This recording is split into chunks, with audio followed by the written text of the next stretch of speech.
लो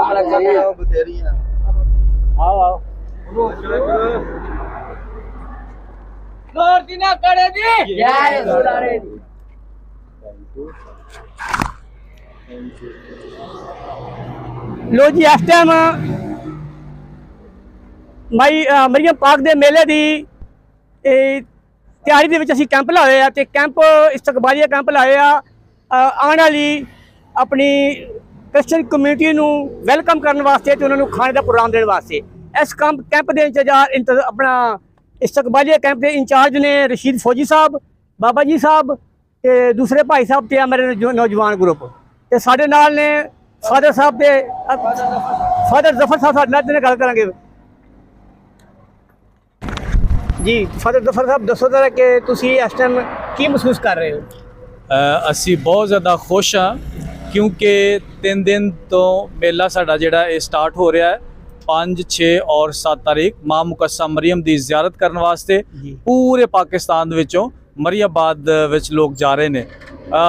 मां मुकस्सा मरियम की जियारत का जिहड़ा मकसद ये कि अपने ईमान च मजबूती पाना और इहदा मतलब ये कि असी मां मुकस्सा मरियम नूं इज्जत देने और मां मुकस्सा मरियम का बहुत एहतराम करने क्योंकि मां मुकस्सा मरियम ने साडे निजात विच बहुत वड्डा किरदार अदा किया। इस करके मां मुकस्सा मरियम जिहड़ी है साडे मसीही ईमान का हिस्सा है।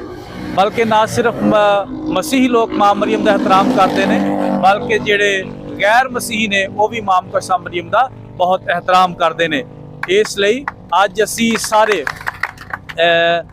कच्ची बादी के लोग जिहड़े असी इस चीज़ नूं महसूस करते हुए कि बहुत सारे लोग जिहड़े ने दूर दराज तो आ रहे हैं और इत्थों दी लंघदे ने और असी इस सारे पिंड ने ग्रुप ने मसीही लोगों ने और इस बहुत सारे दूसरे मुस्लिम साडे भैन भरा ने उन्होंने भी हिस्सा पाया है ताकि इस लंगर नूं तैयार किया जाए और जिहड़े लोग आ रहे हैं ज़ारीन आ रहे हैं उन्होंने खाना दिता जाए और इत्थे वो रेस्ट कर सकते हैं। उन्होंने वास्ते पानी का इंतजाम है, उन्होंने वास्ते नहाने का इंतजाम है, उन्होंने वास्ते अच्छे खाने का इंतजाम है। तो मैं भाई रशीद साहब नूं और बाबा फजल नूं बहुत मुबारकबाद पेश करना सारी टीम नूं कि जिन्हों ने ये सारे इंतजाम किए हैं। शुक्रिया। हसन ये दसो कि क्रिश्चियन कम्यूनिटी की बेहतरी वास्ते तुहाडे कोल किहड़े-किहड़े कोई फलाई मनसूबे तुसीं कीते ने? क्रिश्चियन कम्यूनिटी ने जिदों का पाकिस्तान बनया बल्कि पाकिस्तान बनने तो पहला भी क्योंकि असी इत्थों दे रहायशी हाँ, अगर साडे जिहड़े चर्चिज़ ने वो 100 साल पुराने ने, असी इत्थों दे रहायशी हाँ तो पाकिस्तान जो बनया उस बनने तो पहला असी इत्थे साडे बावजदाद इत्थे दे असी रहायशी हाँ, इत्थे असी रहिंदे रहे हैं। और बहुत सारे क्रिश्चियन कम्यूनिटी के वड्डे वड्डे स्कूल्स ने, वड्डे वड्डे कॉलेज ने, वड्डे वड्डे हस्पताल ने, वड्डे वड्डे फलाही अदारे ने और जिथे बहुत सारे लोग जिहड़े ने अपाहज ने वो भी आके अपना इलाज करवाते हैं। अपना चलो मिस हक के बारे कुछ कहना चाहोगे? मिस हक होम जिहड़ा है ये एक ऐसा अदारा है जिथे बहुत सारे साडे बच्चे जिहड़े अपाहज ने, जिहड़े चल नहीं सकते, जिहड़े जिस्मानी तौर पर कमज़ोर ने, उत्थे उन्हां बच्चों दाखिल किया जाता है, फिर उन्हां दी तरबियत की जाती है और उन्हां वास्ते बहुत सारे डॉक्टर्स बुलाए जाते हैं ताकि उन्हां दी केयर कर सकिए। ये साड़ी जिहड़ी प्लाटां दी कच्ची आबादी आ भाई रशीद फौजी वाली, बाबे फजल अली 200 चंगियां तलावां, इहदे विच तुसीं कोई फलाई मनसूबा शुरू कीता? इहदे विच साडा मनसूबा है, असीं सोच रहे हैं काफ़ी देर तो, लेकिन फिलहाल साडे कोल एडे अखराजात नहीं सन जिहड़े असीं कर सकीए। लेकिन इस खुदा दे घर दे विच असीं बहुत उम्मीद रखने आ कि इत्थे कम्यूनिटी वास्ते भी असीं कोई फलाही काम कर सकीए, मिसाल तौर पर कोई स्कूल खोलन का काम कर सकीए। लेकिन होर भी साडे बहुत सारे क्रिश्चियन अदारे ने जिहड़े इत्थे सिलाई मशीन शुरू कर चुके ने, जिहड़े मतलब जिन्हां दे कर्जे सन उन्हां नूं पट्ठियां ते उन्हां नूं भी उन्हें थोड़ी बहुती मदद की है। फिर राशन की सूरत च भी मदद करते रहे हैं और भी साडे ज़हन दे विच बहुत सारे ऐसे मनसूबाजात ने जिहड़े इस कलीसिया वास्ते। आओ जी इफ्तिताह करिए, इफ्तिताह करने तो बाद फिर 2 मिनट लावांगे। कैंची लो भाई, कैंची किदे कोल?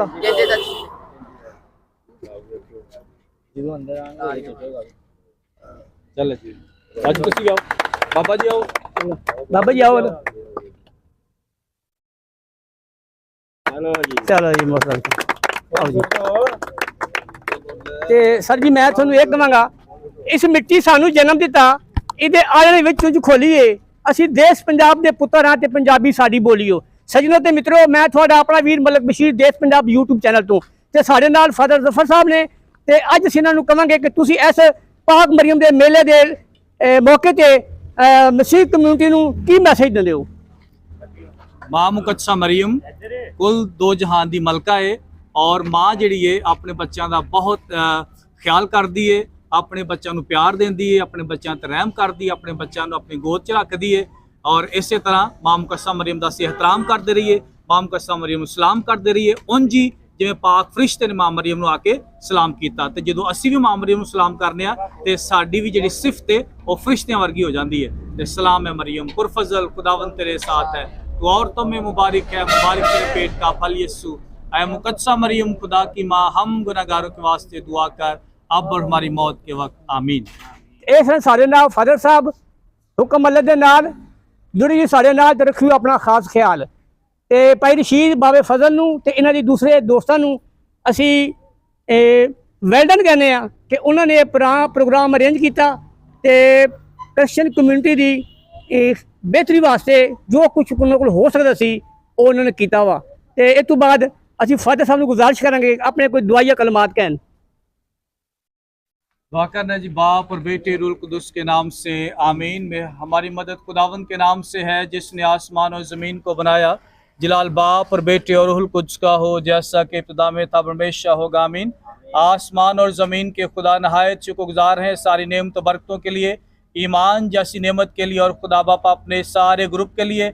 खुदावंद खुदा जिन्होंने ये खाना तैयार किया है उन ज़ायरीन के लिए जो मुकद्दसा मरियम की ज़ियारत के लिए जा रहे हैं और मरियमाबाद जा रहे हैं, खुदावंद खुदा उन तमाम ज़ायरीन को बरकत बख्शे और उनको अपनी हिफाजत में रखे।